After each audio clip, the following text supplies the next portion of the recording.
এলাম। আলে এসে রালি চাটা খেয়ে নাও। কি চা বানিয়েছিস? হ্যাঁ নাকি খাওয়া যায়?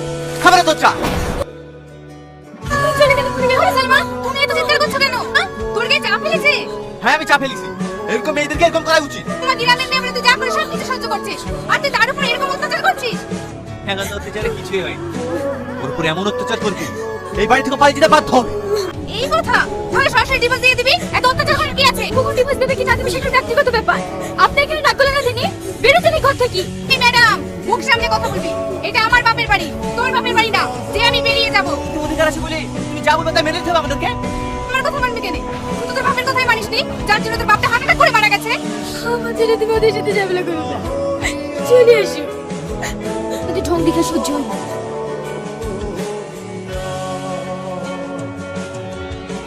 এই তোকে এখানে আসতে কে বলেছে? যা এখান থেকে। ঠিক আছে। কি হলো বৌদি, চলে যাচ্ছ যে? আজকে তোমার হাজবেন্ডের বার্থডে, তুমি ডান্স করবে না? এসো। চলে না বাবা, আমি নাচতে পারি নাকি? তোমাকে ডান্স শিখিয়ে দেবো, এসো। আমাকে ছেড়ে দাও, আমি বললাম না নাচতে পারবো না, আমাকে ছেড়ে দাও। করতে পারি নাকি? একটু মাল খাই দে, তাহলে তো খুঁজে মতো নাচতে লাগবে। আমি খাবো না, আমাকে ছেড়ে দাও। স্টপ! এই ওকে ছেড়ে দাও। এখানে এসো। এক একজনের রূপ দেখতে তুই লজ্জা করে না? একটা পরপুরুষ তোর বড় হাত ধরে টানাটানি করছে আর তুই দাঁড়িয়ে দাঁড়িয়ে দেখছিস। তুমি এই গায়ের সাথে থেকে থেকে তুমিও এর মতো কথা বলছো? কালচার ভুলে গেছো নাকি? তুমি আমার বন্ধুকে পরপুরুষ বলছো? ছি, একজন স্ত্রীর কাছে তার স্বামী ছাড়া সবাই পরপুরুষ। এটা গ্রামে চলে বেটি, শহরে না। আর তাই যদি হয় তাহলে গ্রামে পাঠিয়ে দাও। এখানে থাকার কোনো অধিকার নেই। আমি চলে গেলে কি তুমি খুশি হবা? আজকে জানলি তুই চলে গেলে না আমি মুক্তি পাবো। ঠিক আছে, আজ তোমাকে আমি মুক্তি দিই, তোমার জীবন থেকে আমি সারা জীবনের ভাবে চলবে। যদি আমার কথা তোমার মনে পড়ে তোমাকে একবার দেখো, আমি তোমার জন্য সারা জীবন অপেক্ষা করব। ভালো থেকো। আচ্ছা টনি, এই শহরে তো মডার্ন মডার্ন মেয়ে থাকতে এই আনকালটা গায়া মেয়েকে কেন বিয়ে করেছিস? ওই গাইয়াকে বিয়ে করেছিলাম বলে আজ আমরা সবাই মিলে এনজয় করতে পারছি। আর মানে? ড্যাডি ড্যাডি কি হলো, কিছু বলবে? ড্যাডি দেখুন আমার 20 লাখ টাকা লাগবে, তাড়াতাড়ি দাও। তোর কাছে কথা নাকি যে তোকে ছিঁড়ে ছিঁড়ে দেবো? এত টাকা কি করবি? জুয়া খেলাতে হেরে গেছি, আমার এখন 20 লাখ টাকা লাগবে, নাহলে আমি অনেক প্রবলেমে পড়ে যাবো। এই জায়গায় পৌঁছতে আমাকে কতটা পরিশ্রম করতে হয়েছে। আর তুই মদ খাবি, জুয়া খেলে হারবি, আর সেই টাকা আমাকে দিতে হবে? তোর সন্তান, এই সমস্ত সম্পত্তির মালিক আমি, আমাকে দিবে না তো কাকে দিবা? কিন্তু তোকে নয়, তোর সঙ্গে যার বিয়ে হবে সেই মেয়েটাকে। তুমি বলতে চাইছো আমি বিয়ে না করলে তুমি আমার নামে সম্পত্তি লিখে দেবে না, তাই তো? একদম ঠিক, কারণ তোকে যদি সম্পত্তি দিই তুই তোমার সম্পত্তি এক মাসের মধ্যে বিলীন করে দিবি। বলিছে আমি টনিকে বিয়ে করার জন্য রাজি। আমার ছেলে যেমন তুমি তেমন, আমার ছেলের সঙ্গে তোমার কোনো দিনে বিয়ে দেবো না। আমার ছেলে বিয়ে দেবো আমার একটা সহজ ছোট মেয়ের সঙ্গে। জানি তোমার যদি এই কথা হয় তাহলে তুমি মেয়ে দেখো, আমি 1 সপ্তাহের মধ্যে বিয়ে করবো।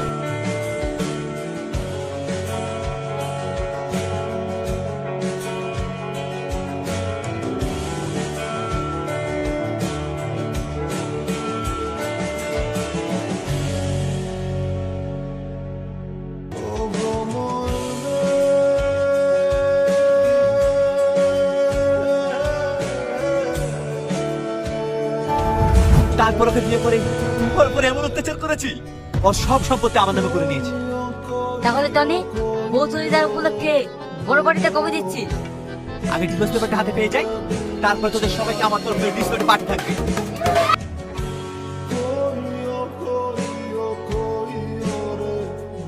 টনি, ওইটা দেখ। Hi, I am Tony and you. আচ্ছা তুমি আমার সাথে কথা বললে না কেন?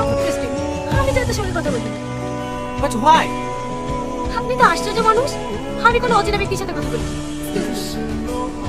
কিরে টনি, মেয়েটা পাত্তা দিল না? মুখে ছাও ভেসে দিলে তো? তো অ্যাটিটিউড আছে তা আমি দেখি। ওকে যদি আমি 1 সপ্তাহের মধ্যে আমার পায়ের তলায় না নিয়ে আসতে পারি তাহলে আমার নাম টনি না। কি ব্যাপার আপনি? সেদিন তোমার সাথে ওইরকম ব্যবহার করার জন্য I am sorry. It's okay. আর কিছু? এক গ্লাস পানি হবে? অফ কোর্স, আপনি বসুন, আমি দিচ্ছি। যদি তুমি কিছু মনে না করো তোমাকে একটা কথা বলবো। বলুন। একটা ইভেন্ট আছে, যদি তুমি যাও তাহলে আমি অনেক খুশি হতাম। কালকে? আচ্ছা ঠিক আছে। ঠিক আছে তাহলে আমি এখন আসি, ঠিক সময় ধরে পৌঁছে যাবে। হ্যাঁ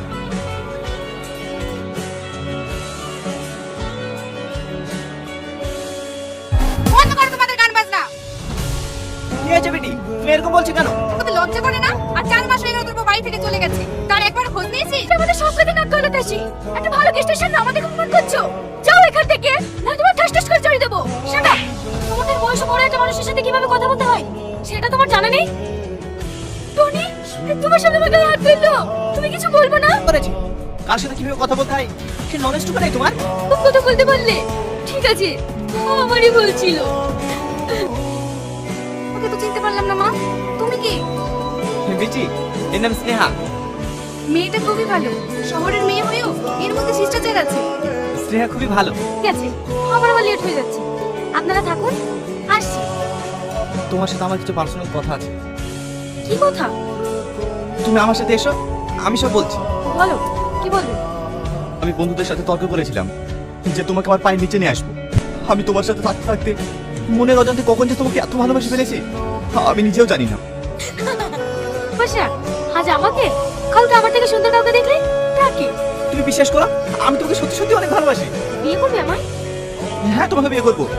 আজ বিয়ে করে কাল যে আমাকে ছেড়ে দেবে না তার কি গ্যারান্টি আছে? করলে তুমি বিশ্বাস করবে বলো? তুমি যা বলবে আমি তাই করবো। তুমি পারবে তোমার সব সই সম্পত্তি আমার নামে লিখে দিতে? পড়ে আছো কেন? জানতাম পারবে না, ছাড়ো। স্নেহা, আজ থেকে আমার সব সম্পত্তির মালিক তুমি। সত্যি তুমি আমাকে এত ভালোবাসো? I love you Tony. আপনি তাড়াতাড়ি হসপিটালে যান, টনি অ্যাক্সিডেন্ট করছে। টনি, তুই ঠিক আছিস? বেটি, তুমি এসো। তুমি আসেনি? ওকে অনেকবার কল করেছি, ও ফোন ধরেনি। তুই একবার ফোন করে দেখ। হ্যালো স্নেহা, আমার অ্যাক্সিডেন্ট হয়েছে। কি তোমার বন্ধুর মুখ? তুমি আসলে না যে? কেন, আমি গিয়ে কি করবো? আমি ডাক্তার নাকি? ঠিক আছে, আমি ব্যস্ত আছি, রাখলাম। কি বললো? ও আসছে? ব্যস্ত আছে, পরে আসবে বললো। খাবার নাই, খাবার দরকার।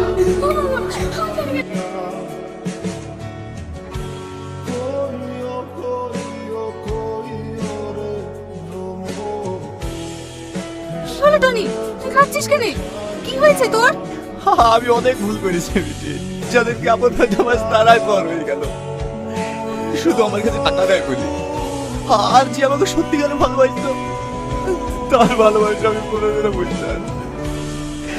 আমি বাকি জীবনটা আমাকে নিয়ে কাটাতে চাই। তুই কান্না করিস না, তুই যখন তোর ভুল বুঝতে পেরেছিস, আমি যে করে হোক তোর সালমাকে তোর কাছে ফিরিয়ে এনে দেবই। আমি কোনো কথা শুনতে চাইনি। আমার মেয়ে কোথায় আছে তাই বলো। তারা বিশ্বাস করেন 6 মাস আগে সালমাই বাড়ি থেকে চলে গেছে। শুনে গেছে নাকি আমার মেয়েকে মেরে ফেলিস? সত্যি করে বলো। কেন বিশ্বাস করছে না? আর আমি আপনার মেয়েকে মারতেই বাঁচাবো কেন? ও নিজের ইচ্ছায় বাড়ি থেকে চলে গেছে।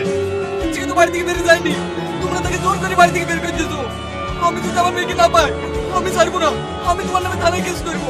আপনারা যা কিছু তাই করেন, প্লিজ এই বাড়ি থেকে আপনারা বেরিয়ে যান। কেউ এই বাড়ি থেকে যাবে, সবাই এই বাড়ি থেকে। দরকার হলে তুমি এই বাড়ি থেকে বেরিয়ে যাও। তুমি এই কথা বলছো? হ্যাঁ বলছি, কারণ এই বাড়ির মালিক আজ আমি। তোমাকে আমার খুব চেনা চেনা লাগছে। তুমি কি আমার সেই সালমা? হ্যাঁ, আপনি ঠিকই ধরেছেন, এটাই আপনার মেয়ে সালমা। তুমি কি বলছো বেটি? এ কেন সামনে যাবে? এ তো স্নেহা। হ্যাঁ, আমি ঠিকই বলছি, এই সেই সালমা। এই কত মাসের মধ্যে এত পরিবর্তন কিভাবে হলো? অত্যাচারের জ্বালায় আমি ওকে পরিবর্তন করিয়েছি। মা, তুমি এত পরিবর্তন হয়েছো, আমার নিজের মেয়েকে আমি নিজেই চিনতে পারছি না। হ্যাঁ আব্বা, পরিবর্তন হতে হচ্ছে, কারণ এই শহরে আসল সোনার কোনো কদর নেই, নকলটাই মানুষ বেশি প্রাধান্য দেয়। আর যদি আমি পরিবর্তন না হতাম তাহলে তোমার মেয়ে আজ কোথায় হারিয়ে যেত তোমরা বুঝতেও পারবে না। তাই না টনি বাবু? গ্রামের মেয়েরাও মডার্ন হতে পারে, কিন্তু হয়নি। কেন জানেন? কারণ তারা সংসার বোঝে, আত্মসম্মান বোঝে। শহরের মেয়েদের মতো নাইট ক্লাবে গিয়ে ডান্স করে, মেকআপ করে পার্টিতে যায়। এটাই কি গ্রামের মেয়েদের অপরাধ? তুমি আমাকে লজ্জা দিও না। আমি আবার ভুল বলছি। তুমি আমার স্বামী, তোমাকে ক্ষমা করবো না তো কাকে ক্ষমা করবো? আমার যদি কোনো ভুল হয়ে থাকে, তুমি আমাকে ক্ষমা করে দিও। সালমা